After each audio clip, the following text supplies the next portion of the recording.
el equivalente a CNMV aquí, en una época determinada, y no quiero entrar en política, porque yo no soy político, obviamente, soy solamente diputado, los políticos son los que tergiversan las cosas, yo no. Yo creo que me refiero a la realidad, y la realidad es que en un momento determinado la SEC americana dejó de supervisar algunas cuestiones. Por eso se produjo lo de Lehman Brothers y lo de Madoff, etcétera, porque si hasta entonces no existía. ¿Por qué no existía? Porque en la anterior crisis hubo un presidente americano que dijo, vamos a poner en pared aquí. Y crear una serie de organismos y mecanismos en función de las hipotecas, en función, que son las que hoy han quebrado. Precisamente por eso. Porque hubo una época en Estados Unidos, la Gran Depresión, donde la gente la echaban de las casas porque no podía pagar las hipotecas. Entonces crearon entidades hipotecarias que eran estatales, con fondos públicos, que son las que, en esa medida de lo que ha ido pasando, pues han quebrado. ¿Y qué ha pasado? Que el volumen ha sido tan enorme que ha arrastrado al resto del mundo. Nosotros aquí estábamos bien, en Europa, incluso en el mundo, con nuestra agencia de calificación, etcétera, pensando que nada de esto pasaba, sin saber que lo que se estaba vendiendo por ahí era humo, ¿no? Y nuestros bancos también han tenido problemas con esto, aunque no se dice, ¿no? Obviamente tienen que tenerlo. O sea, si un banco español compra el segundo banco hipotecario inglés, que me digan a mí si el segundo banco hipotecario inglés no tiene los mismos problemas que el primero, y el primero los ha tenido, ¿no? Lo que pasa es que lo han compensado con otras cosas. Pero eso ha afectado al crédito aquí. Y aquí se ha caído el crédito, que ha sido la base de por qué la industria no funciona. Hay empresas, nosotros en el Congreso tenemos muchísima información de gente que viene a vernos, las pymes, o sea, organizaciones de todo tipo, y nos dicen, no, si mi empresa es competitiva, mi empresa vende, mi empresa no tiene problema de mercado. El problema que tiene es de liquidez, porque nadie os presta dinero. Yo no puedo comprar lo que mañana me compran seguro. O sea que el sistema se está cayendo porque no hay dinero circulante. Y eso afecta a todo. Es verdad lo que dice, lo que hemos dicho aquí, lo que decía Jaime. Perdón, un segundito, yo no voy a intervenir más, lo juro, pero yo creo que estas cosas las tengo que decir porque me parece que si no, estamos en debates falsos. Decía Jaime, y estoy de acuerdo con ello, empezó quizás no esa fecha, un pelín antes, cuando hicimos la ley del suelo, que dimos esa facilidad de recalificar todos los terrenos sin problema. Y decíamos, como no tenemos nada, le vendemos suelo a los ingleses, a los alemanes, a los franceses.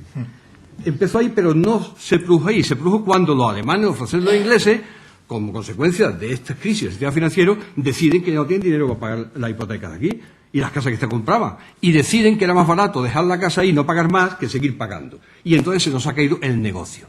Hacíamos más de 1 millón de viviendas todos los años y las viviendas que hacían falta no las hacíamos. En fin, yo solo quiero decir, para terminar, una cosa. No es verdad que antes todo fuera mejor. No es verdad.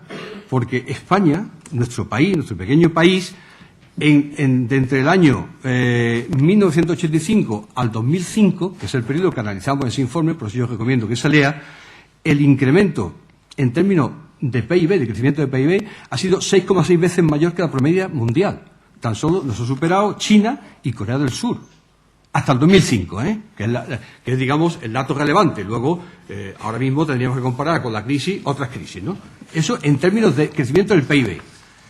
Si hablamos de exportaciones, nuestro incremento son 7,7 veces que la media mundial en exportaciones. Y si hablamos de las exportaciones de bienes, exactamente lo mismo. Por lo tanto, España del año 85, no estoy hablando de un gobierno, no, del año 85, que es el periodo analizado. No sé si hubiéramos analizado 82 cómo sería, pero este periodo analizado pone de manifiesto que España ha crecido de manera importante. Por eso no podemos decir 3 empresas, 4, 18 o 28 que se han ido. Y se han creado otras tantas, o mucho más. Pero, hombre, si ahora mismo estamos exportando tecnología, energía en Estados Unidos y estamos haciendo muchísimas cosas. Por lo tanto, termino ya, de verdad. Lo que quiero, pero es que es un debate tan importante que afecta a tantas cosas. Lo que quiero decir es que o nos tomamos esto en serio y no empezamos siempre a decir lo mal que lo hacemos, porque hacemos cosas mal y cosas bien. Y la importancia está en analizarlo todo y analizar correctamente por encima de lo que pensemos nosotros. Y Lito, sabes que estoy de acuerdo contigo en lo de la industria de la construcción. Me empeño en decir que la construcción es una industria la más importante de este país. Gracias. Bueno, vale. Yo tengo que recordarle a la mesa que lo que tenemos es preguntas y que lo que tenemos que hacer es contestar a la sala. Yo tengo que defender a la sala, que es mi papel. En cualquier caso, también quisiera decir que esta mesa puede ser gloriosamente incoherente, lo que no es un problema. O sea, cada uno tiene sus principios y sus ideas y sus criterios. Y entonces, pues, que el que salgan conflictos, pues va de suyo. Y por eso hemos traído a las partes que hemos traído. Así que por ese lado no veo mayor problema. Otra pregunta. General. Se califica como general, luego la mesa tiene. Se ha hablado de deslocalización desde el punto de vista de segmentar producciones hacia países de bajos costos laborales y de una combinación de lo anterior con elevadas productividades. Poco se ha dicho sobre la deslocalización de los segmentos más altos de la cadena de valor hacia países no precisamente de menor nivel económico. Cuando acaban produciéndose ambas deslocalizaciones, una detrás de otra, el final de la historia suele ser la desaparición de la empresa o su salida definitiva de España. Quizás sea importante que en el tratamiento de estas cuestiones se distinguiesen los conceptos de capital y empresa. Se ha hablado poco de política fiscal, en mi opinión, clave en el fomento de la inversión en I+D+I. Señores.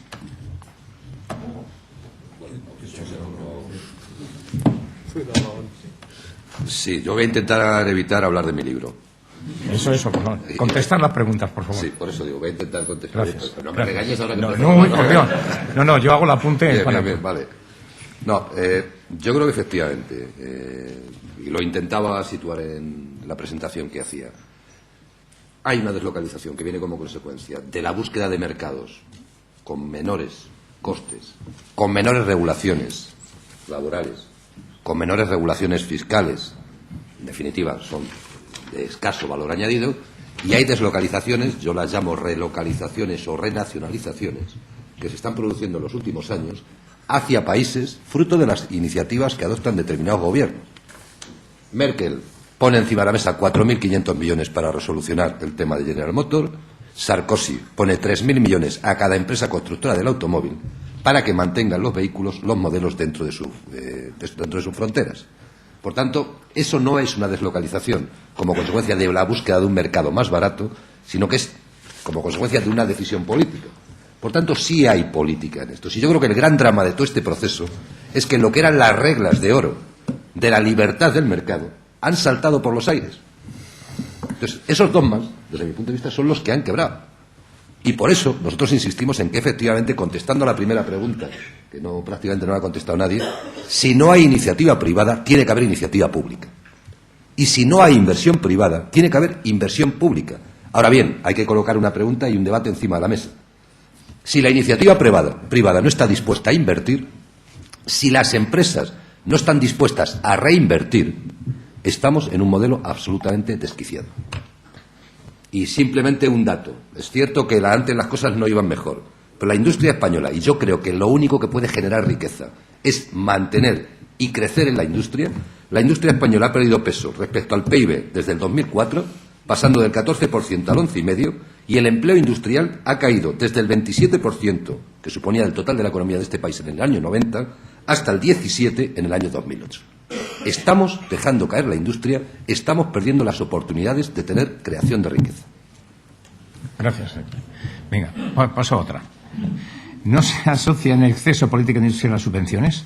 ¿Cómo es posible que el Ministerio de Industria dedique 230 millones de euros a sectores estratégicos que representan el 40% del valor añadido bruto industrial y se dedican 800 millones de euros a la competitividad de la automoción y en torno a 200 millones de euros a sectores tradicionales como la construcción naval, entre primas y otros programas, por no hablar de la minería del carbón? ¿No vivimos todavía anclados en sectores cuya reestructuración ha sido incompleta? Caliente. Yo sí quiero decir algo del automóvil. Si quiere decir algo del carbón, que lo diga Felipe, que yo el carbón no. Cuando hablamos de ayuda a un sector como el del automóvil, que yo creo que es un sector estratégico en nuestro país, no solo estamos hablando del automóvil en sí, sino de lo que esto significa, de lo que esto arrastra, de lo que nosotros llamamos aguas arriba o aguas abajo. Es decir, los proveedores del sector del automóvil, ¿qué peso industrial tiene nuestro país? Que necesitan ayudas todos ellos y, desde luego, hacia abajo. Estamos hablando de un montón de cientos de miles de personas vinculadas o directa o indirectamente al sector del automóvil. De que vaya mal o bien, depende en buena medida de que nuestra economía vaya mal o bien. Y la verdad es que yo soy de los que está agradablemente sorprendido, porque cuando iniciamos estas discusiones con con el ministro para establecer el plan de competitividad, yo honestamente creía que iba a caer el empleo en medida